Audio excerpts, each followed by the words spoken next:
Then there were three, but as we all know very well, in the end, there can only be one. We'll discuss who that one may or may not be on today's episode of Locked On Guardians. You are Locked On Guardians, your daily podcast on the Cleveland Guardians, part of the Locked On Podcast Network, your team every day.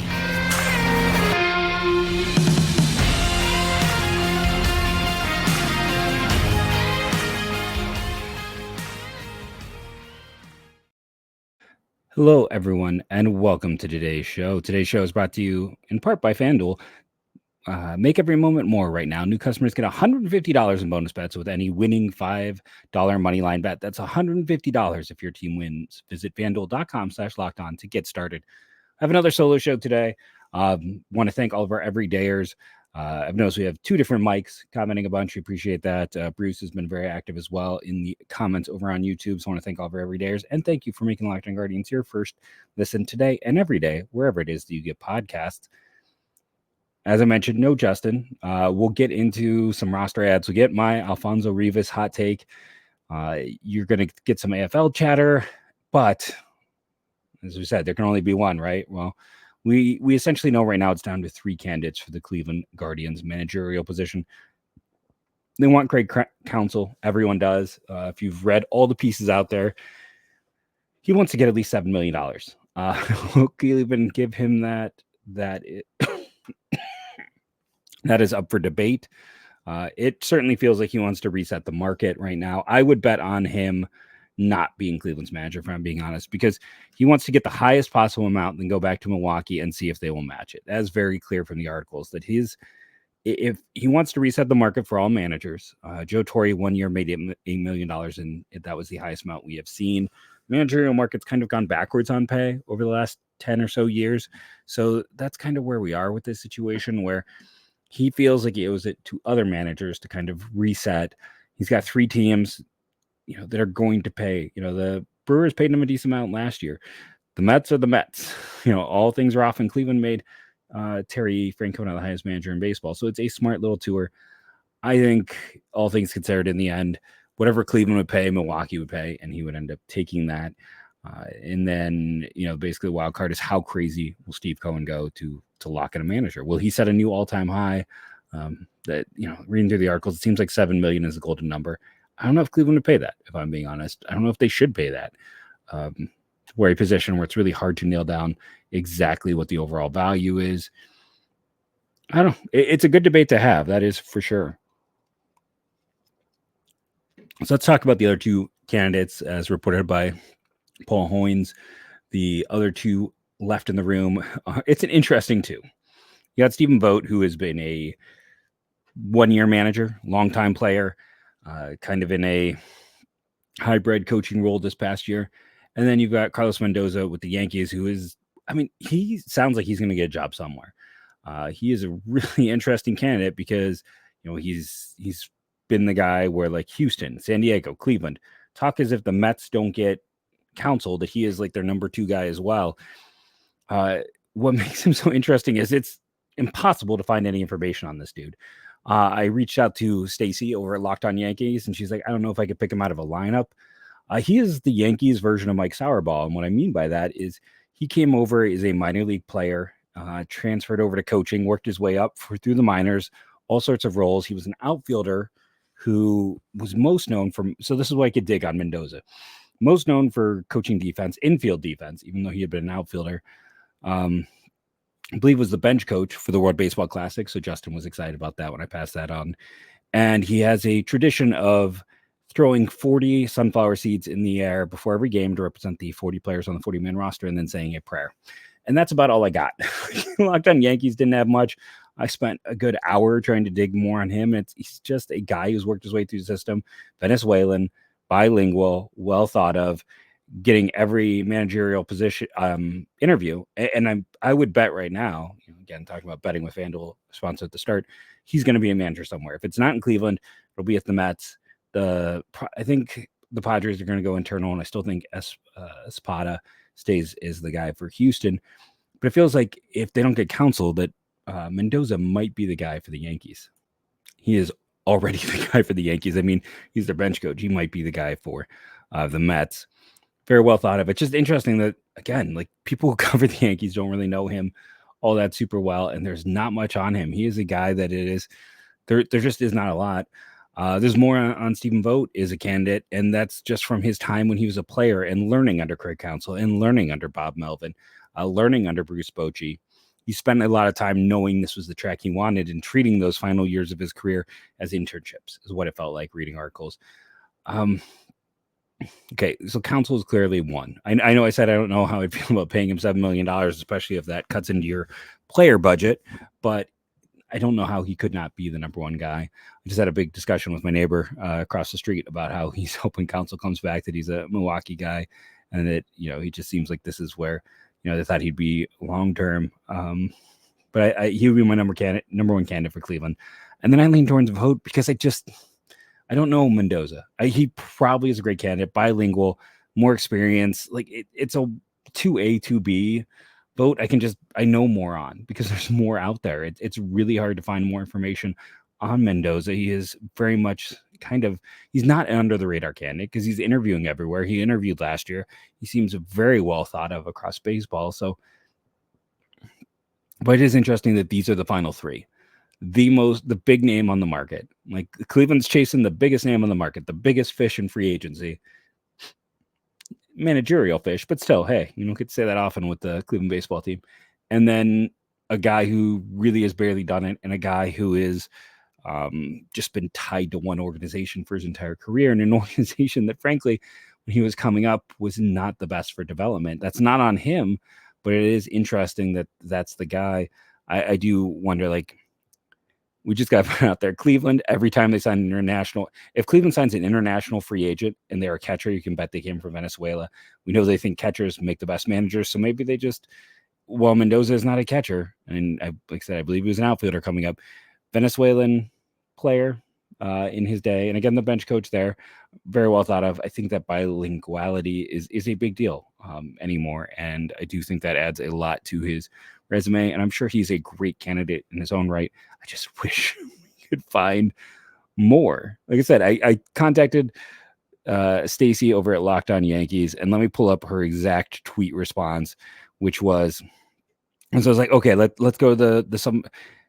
It's weird, right? I joked in our show that I was picturing someone completely different because I saw what he looked like, and I thought to myself, oh, that's Carlos Mendoza. And that she and Steve recorded a show for tomorrow, and we're joking how he's a mystery dude, like he doesn't speak or anything, he's just there. So that's the guy. It's hard to get behind Carlos Mendoza when someone who covers, the Locked On Yankees was confused about which person he was in the team picture, and then isn't sure for a guy who's been there since, I believe, 2009 that they've ever heard him speak.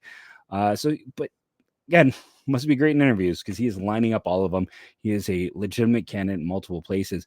I feel like he's kind of Cleveland's 1B right now, maybe over Vogt, because I don't know, this is just based on the fact that it seems like Mendoza is the 1B for the Mets. He might be 1B for Cleveland. Keep tuned there and look for articles. Maybe someone like Zach is fantastic at the job. Will be able to give us a little bit more depth of information. But it's an interesting coaching carousel. You want to stay tuned to get my thoughts on Alfonso Rivas. I'm going to touch back on that. And why did they add Jonathan Rodriquez when they added him to the roster on today's episode of Locked On Guardians.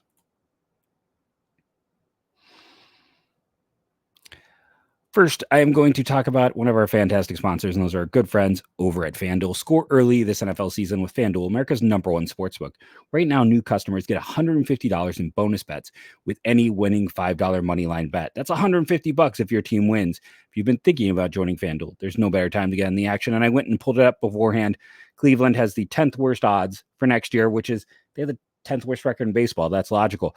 Top of it, by the way, the Braves, the Dodgers, the Rangers. I thought it was interesting that Oakland wasn't the worst. Rockies are tied with Oakland for that bottom spot. I'm not saying pick Cleveland. If you want a sleeper on here, it's Yankees and Rays at 1,500. Look like a good one, and the Padres at 1,900. Just because that's a GM who's got to go. He's got to find success, or he's dead on the vine. But go check out our good friends at FanDuel.com/lockedon and kick off the NFL season. FanDuel, official partner of the NFL.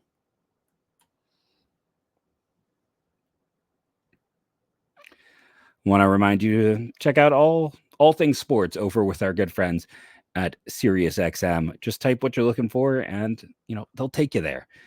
So let's talk roster addition. So quickly, let's talk about Alfonso Rivas. Don't be like me and type Alonso Rivas into your favorite search engine, because then you get Alonso Rivas, who owns a company called Bimbo. Not like we're used to that term. It's, language differential, but it took me down to a very confusing rabbit hole. Don't do that. Alfonso Rivas. Why did they add Alfonso Rivas? Really good chase rate data, good at hitting the ball in the sweet spot, terrible defender, probably a first baseman more than a left fielder, left-handed bat. It's always funny to me when people get mad. It's like, what do you expect? They have a type, okay? Their type is not what you want, but it is their type. Is this guy their type? Yes. He's a left-handed contact bat. Hits it in the right spot, doesn't chase. That's, you're getting mad at them for doing exactly what you know what they're going to do. They're not going to gamble on, looking at, I really like Adam Duvall. I would love to see, I might, we're going to talk a little bit free agent outfielders at the end here. I got kind of a retake on my Gurriel take, throw a little water on the flames of my take from last week. I like Duvall, but I know they're never going to chase him because he strikes out 31% of the time. That's just not going to happen. That's not their type. Alfonso Rivas is their type. Now, having said that, he is not going to be on this 40-man roster in a month. He's not. So why do they claim him? Because they need depth in the upper levels of their system. They claim him now. Teams are going to hunker down that 40-man roster as they are adding their players. They're figuring out what they're going to do. They're figuring out if they're going to want to, players get taken on the Rule 5. There's going to be guys taken. Teams will be under a big roster crunch right after that Rule 5 draft. And that's if Cleveland, they would need to leave an open roster spot to take a player. But what it presents is a situation where they add him now, they waive him later, and if he passes through waivers, then he's theirs to keep.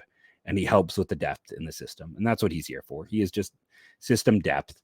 They're going to lose quite a few guys, I feel like, before this is all said and done, to minor league free agency. I've talked about Daniel Schneemann, who had a good year in AAA. Why would he stick around with all the infield depth? They didn't add Brian Lavastida to the 40-man.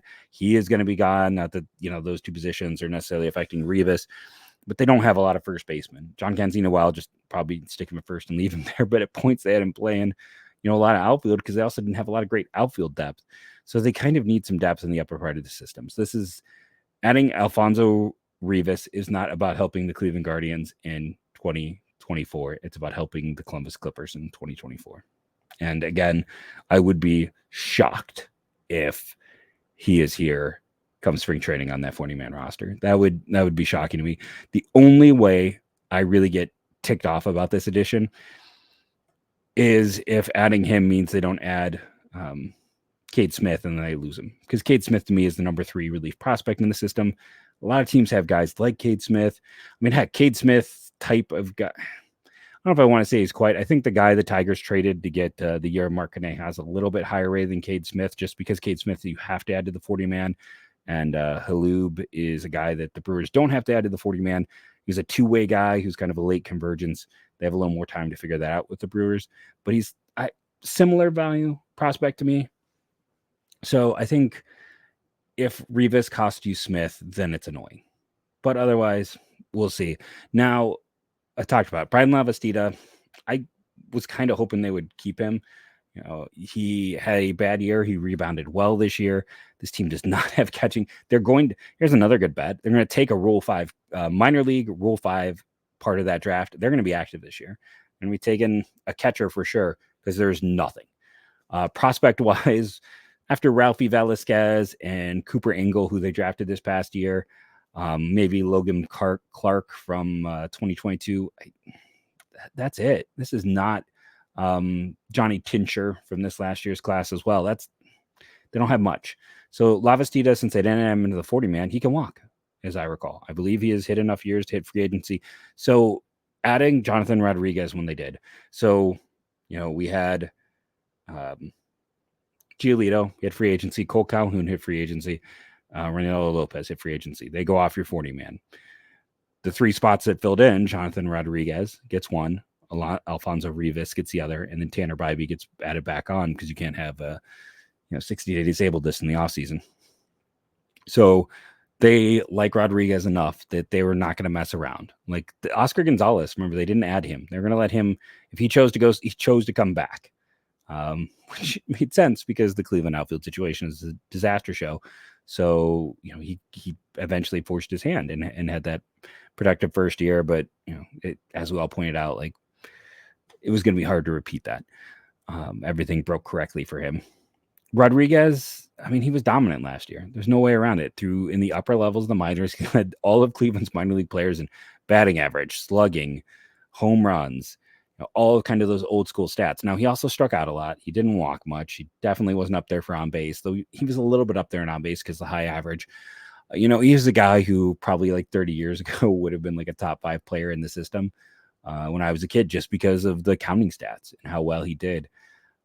I'll be curious to see what opportunities he gets, but the addition means they weren't going to mess around with him hitting minor league free agency. A former 3rd round pick, a guy who reclassified before his draft year, was 17 on draft day. It took him a while, but I mean, he just kept performing and they put him on. What does this mean for Cleveland? Well, they're definitely adding Daniel Espino. That we know for sure. So, and they're not going to pay Cam Gallagher millions of dollars. That's not to say Cam Gallagher is gone forever. We can only hope. Like I would personally, tangentially, it's like Tampa let go Christian Betancourt because he struggled offensively with a 71 weighted runs created plus this year. For those who don't know, that is 100 is average. 71 means he's about 30% below league average. He was one of, I think, like 28 out of 31 qualified catchers this year when I read that piece at MLB Trade Rumors. I mean, Cam Gallagher had one of the worst seasons in the history of baseball for the limited reps he had, but it was still really bad. Like, go get me Christian Betancourt. Betancourt will find a home somewhere.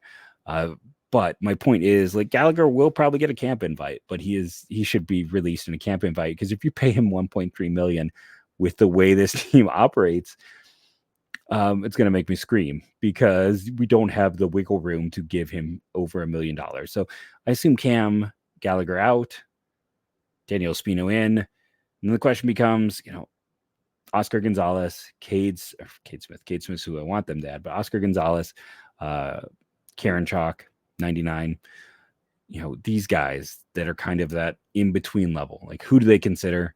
Do they take off multiple guys? Do they keep a spot open? Is there someone they would consider targeting in the Rule 5 draft? A year ago, I'm blanking on the Pirates guy, but I myself and a few other people I talked with thought there was a really good chance that they might take him in that draft. And then I guess things heated up with the Josh Bell information, and they decided they didn't need him. But there was some talk that they might chase. I can't think of the player's name, but I mean, there was enough smoke to that fire that I know Justin and I were both like, let's see what happens. They didn't, nor do I believe they left open a spot anyways to be able to do it. But there was some chatter leading up to it. So it's just, we'll see. Speaking of just kind of the around baseball, we have to talk. Josh Bell opted in. So Cleveland was smart to make that trade. If he had opted out, then that trade looks a lot worse, just because they, paid Juan Segura's contract for the next, multiple years. Josh Bell opted in. He is there. It was a weird opt-in, opt-out. Like, how many players took the money knowing they could get more money? How many teams, didn't want to run out right out the last year and see if they could, if Tim Anderson can rebound, you can get value in a year, seeing who could rebound. In the past, we've seen teams take that risk a lot more with that opt-out year, like it's just 1 year. If a guy rebounds, great. If they're terrible, they're gone anyways. We didn't see that as much. We saw a lot of opting out on both sides. So I thought that was kind of an interesting thing to track. So I guess my final point here is Rodriquez in, smart. It's the right call. After the year he had, it's taken him a bit of time, but he was a raw player when they got him. He had a big year. You have to see what you got. You have to see what you got, especially for a team that needs power, that needs outfield help. I think he has more potential than someone like Oscar Gonzalez, and Valera can't stay healthy. Like, I've had people in the comments be like, well, if Valera's healthy, I'm like, that's great, yeah. And if I grow 7 feet, I'll be 12 feet tall and it'll be really uncomfortable. I don't know where it's going with that, but it's like the Valera being healthy has happened once in that dude's entire minor league career. You can't say when he's healthy if it's never happened, right? We can't establish a baseline if the baseline is this dude is always hurt. So you want to give yourself other options, because who else is there? There's Gonzalez, there's Valera. We already talked about this team needs 2 outfielders. Who else are you going to run out there? There's not great depth in those upper minors. Espino's getting added. Don't worry. Gallagher's coming off. The question then becomes, really at this point, what we are waiting to see is who else? Who else do they non-tender? Who else do they let go? Because I think there could be a few more. And, what happens with Cade Smith, just because that dude misses a lot of bats, and that is a valuable skill. We're going to come back, talk about the 3 AFL All-Stars, and we're going to revisit some of last week's takes on the outfield class, especially because we got our first Major League Baseball trade. Talked about that a little bit already, but make sure you come back to hear why I'm a little lukewarm on Lourdes Gurriel after my take last week.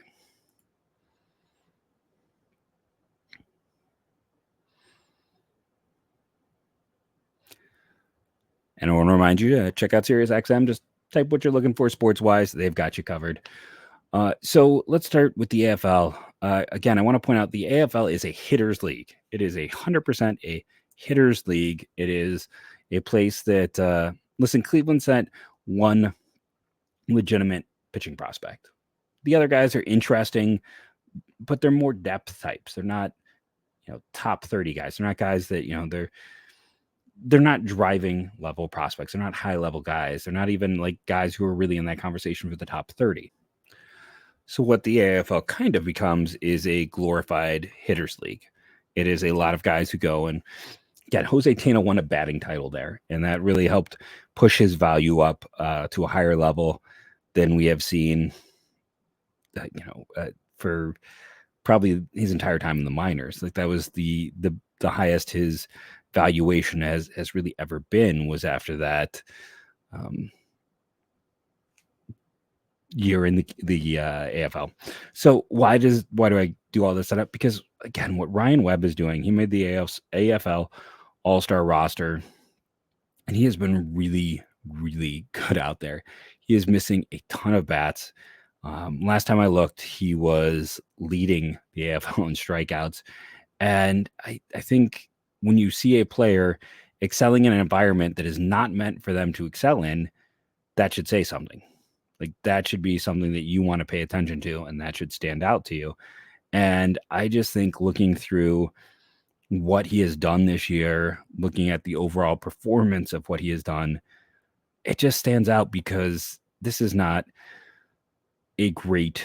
So yeah, I mean, the number 2 guy in strikeouts, Ricky Tiedemann. Okay, that's a good prospect. You go down the rest of that list, Jackson Jobe with the Tigers, who missed time due to injury. That's I do like Dylan Smith. I wrote him up.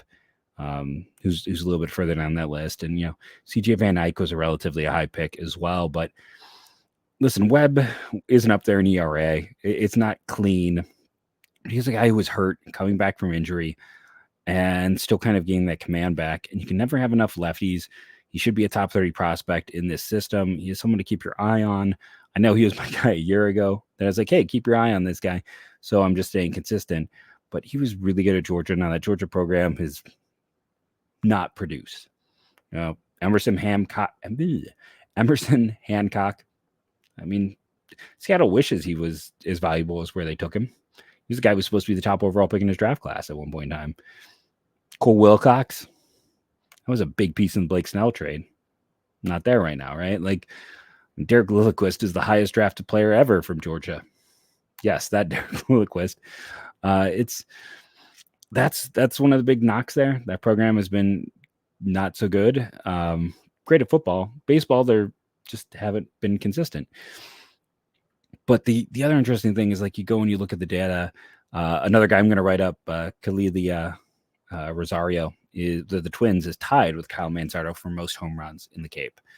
I don't know who won the home run derby I keep saying the Cape, for the AFL, but I know Manzardo was in that contest. It's nice to see they got Kyle Manzardo came into this year with a mom who's incredibly sick. There's a lot of articles that were written about it. She can't even travel to see him. He was trying to change his swing to hit for power. He increased his exit velocity this year to try to be less of a contact guy, more of a power hitter. The Guardians trade for an evolving hitter who has a lot going on in his life. And he was hurt. And the reaction was extremely negative. But this is the guy who has a chance to be what fans want, right? This is the guy who could hit 30 home runs. Maybe not every year. I mean, there's not a lot of guys who do that anymore. 20, 25 home runs. People are talking about wanting that. That can be Kyle Manzardo while getting on base at a really good rate.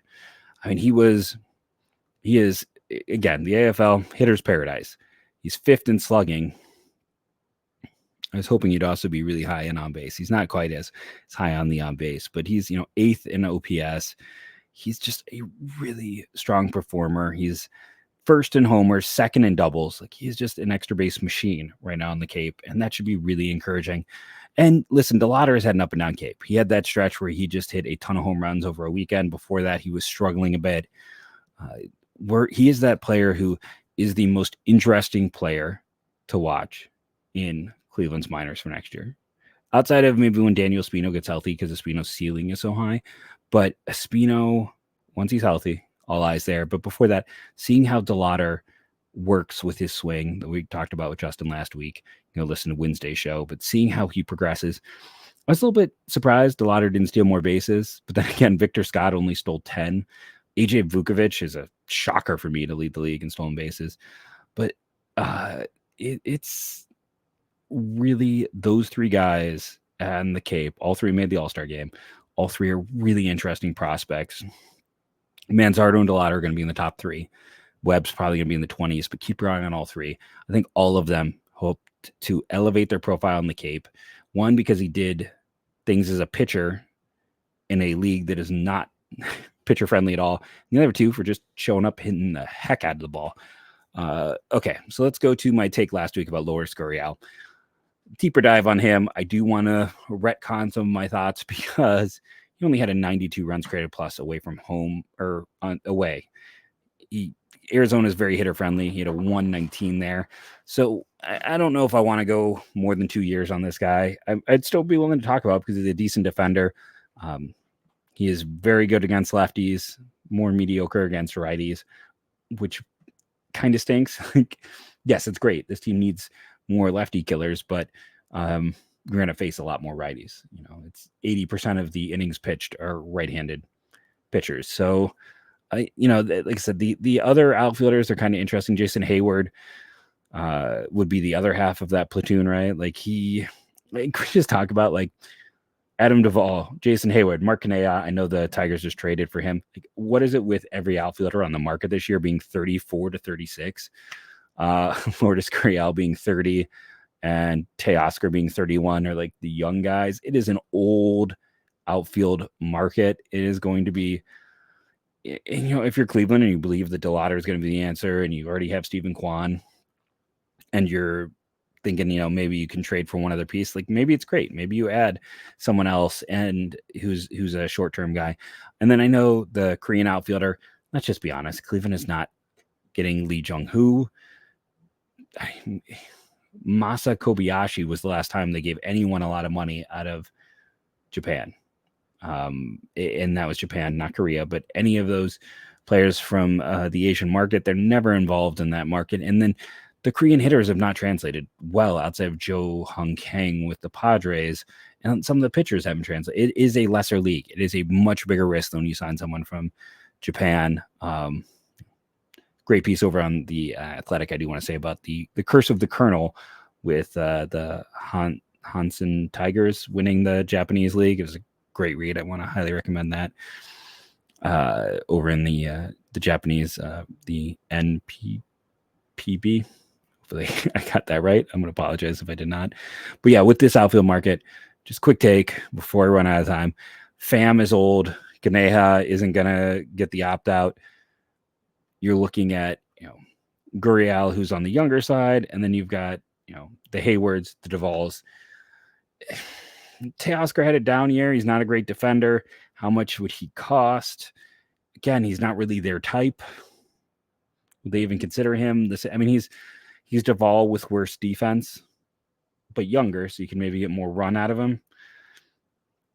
And then, it just feels like a year where I just can't talk myself into Jason Hayward. I can't. I know he had a good year, but it's like the 22 and 21 we can't just ignore. So I'll be curious to see. Let me know what you're thinking in the free agent market, what you're thinking in terms of managers. Leave your comments below. I will be responding to them the next time we do a dual podcast here. That's part of like the setup for those. But I appreciate each and every one of you. Thank you for joining me. And as always, go Guardians, go.